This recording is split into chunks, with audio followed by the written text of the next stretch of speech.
कि गौ सेवा से बहुत जल्दी शरीर पवित्र होता है, हृदय भी पवित्र होता है और गोविंद भी प्रसन्न होते हैं।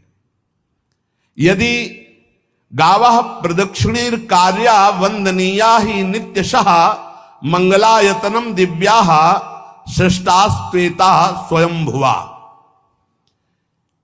यदि गाय घर में पाली जाए या गौशाला खोली जाए और गौओं की सेवा की जाए, जिनके पास अर्थ है, भाव है, भगवान स्वयं श्री कृष्णचंद्र जी ने गौ सेवा स्वीकार की, गौवें चराई।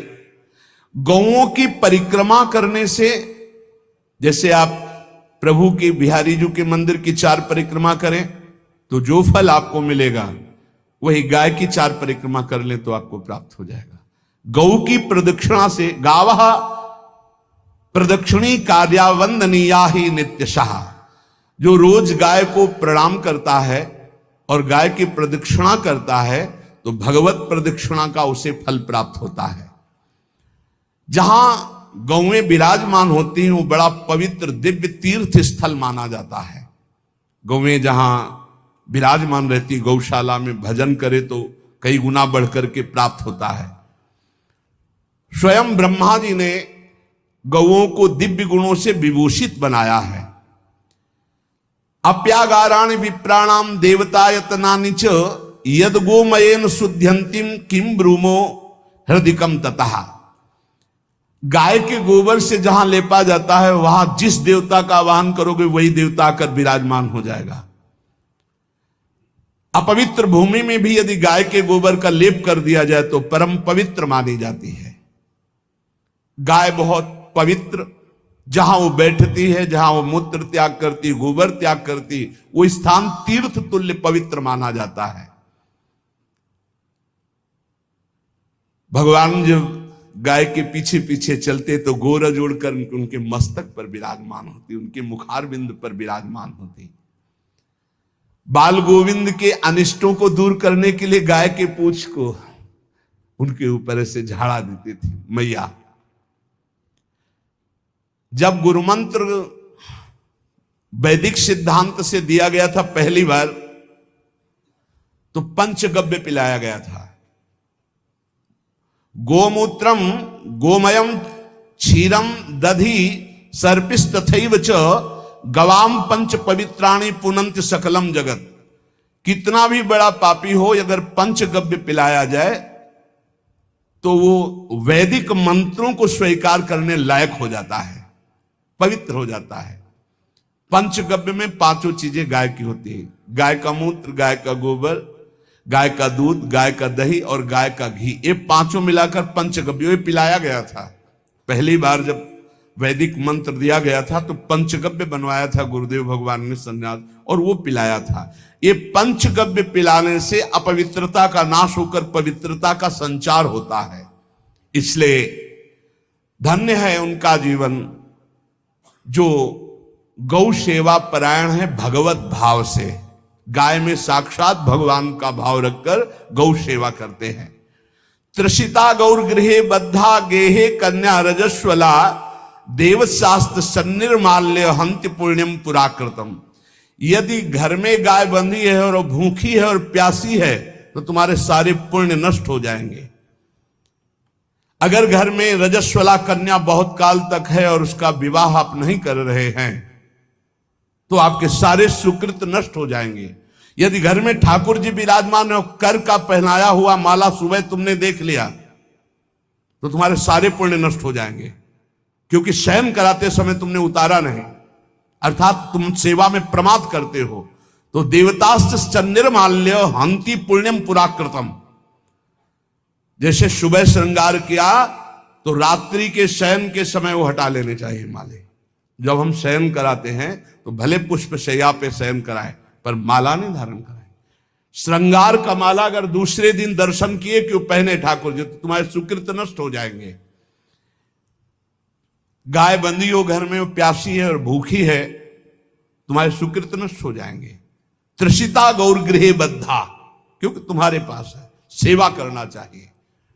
यो वै गाम प्रतिसिद्धेन तो चरंतिम च स्वतरणम नरहा तस्य पूर्वे च पितरः कंपन्ते पतनोन्मुखा। यदि गाय हरी हरी घास चर रही कहीं और तुमने डंडा ऊपर प्रहार किया और लाठी मारी तो तुम्हारे पितर खोपड़ी के बल नरक जाने के लिए तैयार हो गए। ये लिखा है। चरंतिम स्वम तृणम नरः तो तस्य पूर्वे च पितरः कंपन्ते पतनोन्मुखा। इसीलिए क्या भारत से कहीं किसी की तुलना हो सकती है, जहां गौ को माता की पदवी दी गई, जहां गौ को हम आराध्य देव के रूप में मानते हैं, आराधना करते हैं।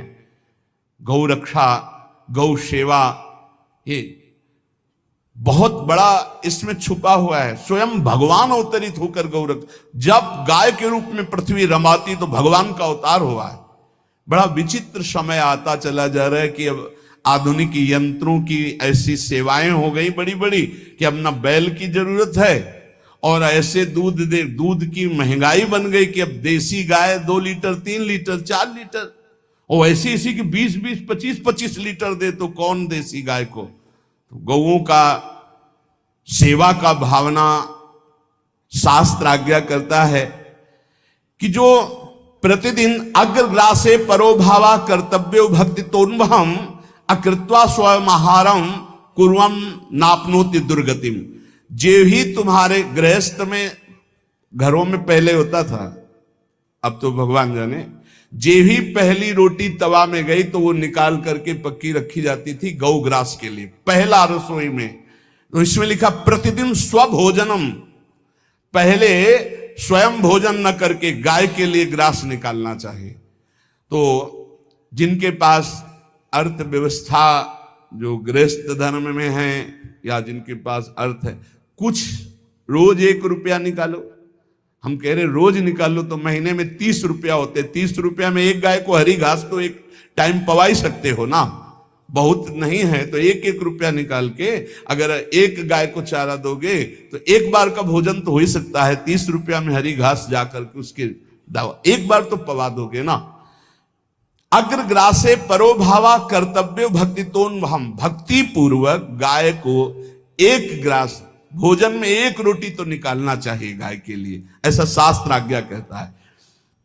जो ऐसा करता है तो अकृत्वा स्वयमाहारम कुर्वन् नाप्नोति दुर्गतिम, अपने आहार से 1 रोटी निकालकर गाय को देता है और स्वयं 3 रोटी भले पाले 1 रोटी गाय को दे दी तो बोले उसकी दुर्गति नहीं होगी। अर्थ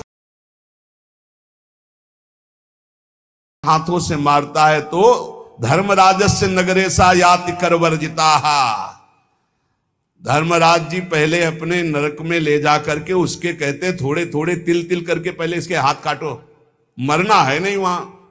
अब आराम आराम से थोड़े थोड़े पहले हाथ वर्जिता, इन्हीं हाथों से गाय को मारा था ना, तो ऐसे थोड़ा थोड़ा काटा जाता है उसके हाथ। कर वर्जिता, उसके दोनों हाथ काट करके थोड़े थोड़े। यो वै दंसान वार्यति तस्य पूर्वे कृतार्थ कहा नृत्यंत सवादिस्मास तरिष्यति भाग्यवान। जो गौ के शरीर को स्नान कराता है, गौ के शरीर को कीट आदि से मच्छर आदि से रक्षा करता है और खूब अच्छा अच्छा पदार्थ गौ को, केवल दूध के लोभ से नहीं, ये हम गौ सेवा की बात कर रहे हैं। ये कि नहीं वहां 10 लीटर दूध देती तो हाथ फेरो, जब दूध नहीं देती है तो चारा भी ठीक से नहीं दे रहे और उसके ये स्वार्थी हो। गौ सेवा का बात नहीं, वो दूध का लोभी केवल व्यापार की बात करता है। गौ सेवा का तात्पर्य है गौ सेवा केवल खूब बछड़े को पिला दिया प्रसाद रूप से, जो दूध मिला उसका अपने सेवन की, वो बात तो अलग है। अब बछड़े को तो जरा सा केवल पिन्हाने के लिए कर दिया और खूब सारा दूध लीटर में नाप करके जा रहा है और उस समय तक तो खवाओ पियाओगे ही खूब अच्छे से। उसके बाद जब दूध देना बंद किया तो उसका आदर सत्कार खत्म, खोल के बाहर ऐसे वो प्लास्टिक खाते घूम रही है, तो ये गौ सेवा नहीं मानी जाएगी, वो स्वार्थ पूर्ति मानी जाएगी। जो सदैव गौ सेवा करता है, उसके डांस मच्छर हटाता है, स्नान कराता है, पीठ में हाथ फेरता है, उसके पूर्वज जो पितर होते हैं वो नाच पड़ते हैं, उनका मंगल होना शुरू हो जाता है। कि हमारे वंश में गौ सेवक पैदा हुआ बड़ा भाग्यवान है और वो गौ के द्वारा हमें तार देगा, ऐसा भाव। गौ सेवा हमारे सनातन धर्म में बहुत बड़ा स्थान गौ सेवा का है। पर एक बात ध्यान रखें, इन सब सेवा का फल है भगवान के चिंतन में निरंतर वृत्ति डूब जाए। हमारी एक एक वृत्ति, एक एक क्षण भगवान के चिंतन में डूब जाए। अगर नहीं तो हम आपको उत्तर दे रहे हैं, क्या महाराज नृग जैसा कोई गौ सेवक हुआ है दानी? भागवत में पढ़ लेना। करोड़ करोड़ गायों को, करोड़ों गौशालाएं थी, एक दो नहीं। इसलिए कह रहे हैं करोड़ों शब्द कि आप उसको कहीं ज्यादा ना समझें। पृथ्वी के कोई भूमि के कण गिन सकता है, बारिश की बूंदे गिन सकता है, लेकिन महाराज नृग की गौएं जितनी दान की गई वो गिनी नहीं जा सकती थी, ऐसा वर्णन आता है। अरबों अर्बुद गौओं की सब स्वर्ण से अभिषिक्त करके ब्राह्मणों को दान करना। इतने बड़े गौ सेवक, इतने बड़े दान करने वाले, एक चूक हो गई, ना दान लेने वाले तपस्वी ब्राह्मण की गाय किसी अन्य ब्राह्मण को दान कर दी, और वो ब्राह्मण ने जब गाय देखी बोली मेरी गाय चुरा ली। बोले महाराज नृग ने दी। महाराज नृग से कहा मेरी गाय है, तो उनका गौशाला में आ गई होगी, आपको 10,000 गौएं देते हैं, आप अपनी गाय। बोले मैं प्रतिग्रह नहीं लेता।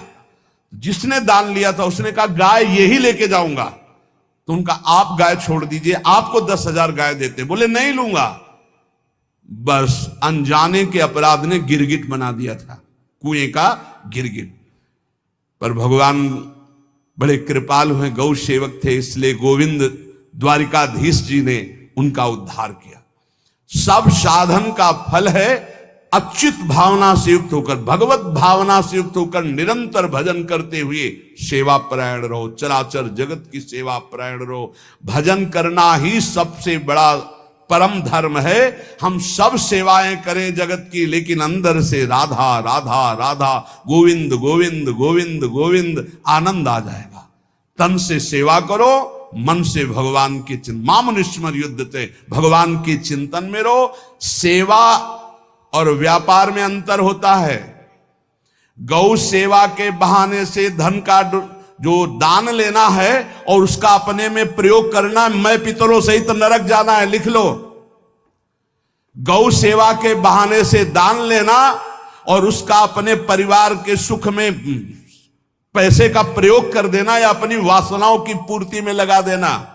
आया गौ सेवा के लिए और आप प्रयोग कर रहे हैं गाड़ी घोड़ा नाना प्रकार के सांसारिक भोगों में, तो लिख लो पितर सहित तुम्हारे नरक जाएंगे, क्योंकि गौ सेवा के लिए आया है।